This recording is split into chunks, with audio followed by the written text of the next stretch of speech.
ਕਰਤਾਰਪੁਰ ਸਾਹਿਬ ਦੇ ਨਾਲ ਜੁੜੀ ਹੋਈ ਵੱਡੀ ਖਬਰ ਹੈ। ਕਰਤਾਰਪੁਰ ਲਾਂਘੇ ਦੇ ਨਾਲ ਜੁੜੀ ਹੋਈ ਵੱਡੀ ਖਬਰ ਹੈ। ਨੂੰ ਜਾਣ ਦੇ ਲਈ ਲਾਂਘਾ ਖੁੱਲ ਸਕਦਾ ਹੈ। ਕੇਂਦਰ ਸਰਕਾਰ ਨੇ ਅਨਲੌਕ 2 ਲਈ ਦਿਸ਼ਾ ਨਿਰਦੇਸ਼ ਜਾਰੀ ਕੀਤੇ ਨੇ। ਕੇਂਦਰ ਸਰਕਾਰ ਦੇ ਵੱਲੋਂ ਗਾਈਡਲਾਈਨਸ ਜਿਹੜੀਆਂ ਨੇ ਉਹ ਆਈਆਂ ਨੇ, ਉਹਦੇ ਵਿੱਚ ਸਰਹੱਦ ਕ੍ਰਾਸਿੰਗ ਦੀ ਇਜਾਜ਼ਤ ਹੈ।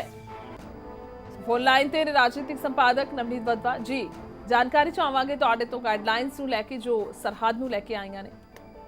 बिल्कुल गुरजोत जी कि अनलॉक 2 ਨੂੰ ਲੈ ਕੇ ਗਾਈਡਲਾਈਨਸ ਆਈ ਹੈ ਜੋ ਉਸ ਨੂੰ ਬੜੇ ਧਿਆਨ ਨਾਲ ਪੜਿਆ ਜਾ ਚੁੱਕੀ। ਲਗਾਤਾਰ ਇਹ ਚਰਚਾ ਹੈ ਕਿ ਕਰਤਾਰਪੁਰ ਕॉरिडोर ਪਾਕਿਸਤਾਨ ਨੇ ਆਪਣੇ ਵਾਲੇ ਪਾਸਿਓਂ ਖੋਲ ਦਿੱਤਾ ਹੈ। ਇੱਕ ਤੇ ਮੈਂ ਇੱਥੇ ਕਲੀਅਰ ਕਰਨਾ ਚਾਹੂੰਗਾ ਕਿ ਕਰਤਾਰਪੁਰ कॉरिडोर ਨਹੀਂ ਖੁੱਲਿਆ, ਸਗੋਂ ਕਰਤਾਰਪੁਰ ਦਾ ਗੁਰਦੁਆਰਾ ਜਿਹੜਾ ਉਹ ਪਾਕਿਸਤਾਨ ਵੱਲੋਂ ਖੋਲ ਦਿੱਤਾ ਗਿਆ।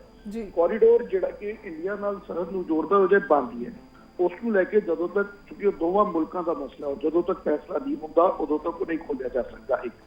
ਦੂਜਾ ਜਿਹੜਾ ਗਾਈਡਲਾਈਨਸ ਵਿੱਚ ਇੱਕ ਕਲੌਜ਼ ਜਿਹੜਾ ਇੱਕ ਛੋਟ ਦਿੱਤੀ ਗਈ ਹੈ ਭਾਰਤ ਸਰਕਾਰ ਵੱਲੋਂ, ਉਸ ਦੇ ਵਿੱਚ ਸਿੱਧੇ ਤੌਰ ਤੇ ਲਿਖਿਆ ਕਿ however there shall be no restriction on inter state or inter state movement of persons and good, ਯਾਨੀ ਕਿ ਇੱਕ ਸੂਬੇ ਤੋਂ ਦੂਜੇ ਸੂਬੇ ਜਾਣ ਦੇ ਲਈ ਕੋਈ ਮਨਾਹੀ ਨਹੀਂ ਹੈ। ਚਾਹੇ ਉਹ ਕਿਸੇ ਨੇ ਪਰਸਨਲੀ ਜਾਣਾ ਜਾਂ ਫਿਰ ਜੇ ਮਾਲ ਦੀ ਢੋਆ ਢਵਾਈ ਲਈ, including those for cross land border trade under treaties with neighbouring countries.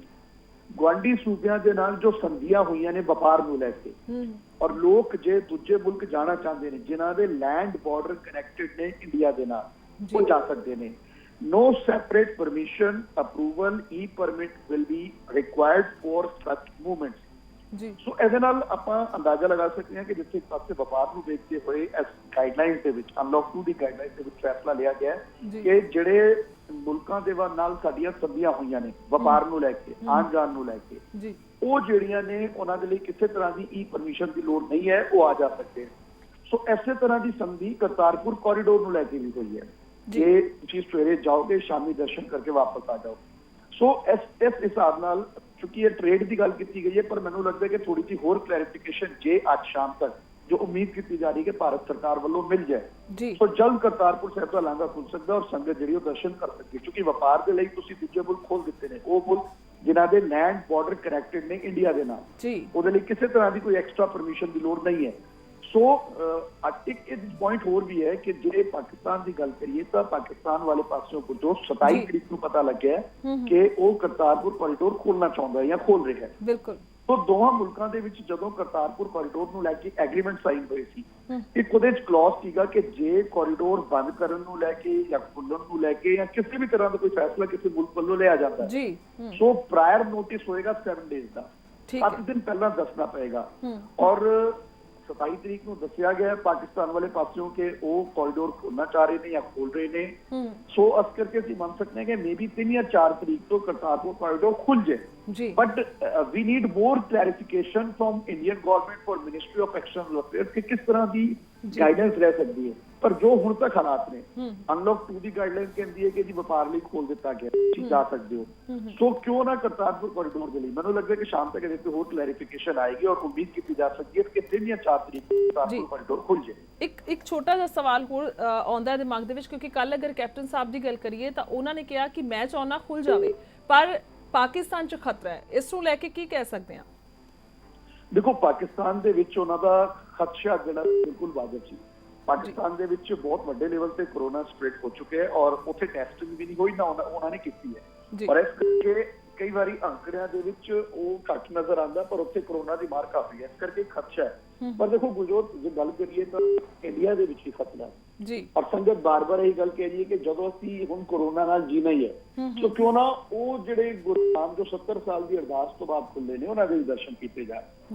ਇਹ ਸਾਰੀਆਂ ਗੱਲਾਂ इमोशनल ने, बट कुछ प्रैक्टिकल गल्लां भी ने। सो इस करके कह रहे हैं एक बड़ा वैलिड पॉइंट इत्थे है कि जे इंटर कंट्री, जे इंट्रा कंट्री आपने खोल दिता है, यानी कि जे लैंड बॉर्डर कनैक्ट हो रहे हैं उत्थे असीं व्यापार की परमिशन दे दी है विदाउट एनी एक्स्ट्रा अप्रूवल, किसी तरह की कोई होर इजाजत लैण की लोड़ नहीं है, जिवें पहले हो रहा सी उवें होएगा। सो जे व्यापार नूं लैके जिन्हां दे नाल ट्रीटी होईयां ने, जिन्हां नाल समझौते होए ने, वो खोल दिता गया है, then why not Kartarpur corridor. सो इस करके असीं कह रहे हैं कि मे भी हो सकता है कि शाम तक more clarification, we need more clarification आ जाए मिनिस्ट्री ऑफ एक्सटर्नल अफेयर्स वालों ਔਰ ਉਮੀਦ ਹੈ ਜਿਵੇਂ ਕਿ 7 ਦਿਨ ਵਾਲਾ ਕਲੌਜ਼ ਮੈਂ ਤੁਹਾਨੂੰ ਦੱਸਿਆ ਕਿ ਦੋਵਾਂ ਦੇ ਵਿਚਕਾਰ 7 ਦਿਨ ਨੂੰ ਲੈ ਕੇ ਕਲੌਜ਼ ਹੈ ਜੀ। ਜਦੋਂ ਕਰਤਾਰਪੁਰ ਕੋਰੀਡੋਰ ਟ੍ਰੀਟੀ ਹੋਈ ਹੈ। ਸੋ ਉਮੀਦ ਹੈ ਕਿ 3 ਜਾਂ 4 ਤਰੀਕ ਤੋਂ ਜੋ ਹੁਣ ਤੱਕ ਸਭ ਤੋਂ ਜ਼ਿਆਦਾ ਸੰਭਾਵਨਾਵਾਂ ਨਜ਼ਰ ਆ ਰਹੀਆਂ ਨੇ ਕਿ 3 ਜਾਂ 4 ਤਰੀਕ ਤੋਂ ਕਰਤਾਰਪੁਰ ਕੋਰੀਡੋਰ ਖੋਲ੍ਹਿਆ ਜਾ ਸਕਦਾ। ਠੀਕ ਹੈ ਬਹੁਤ ਬਹੁਤ ਸ਼ੁਕਰੀਆ, ਧੰਨਵਾਦ ਇਸ ਜੁੜਨ ਦੇ ਲਈ।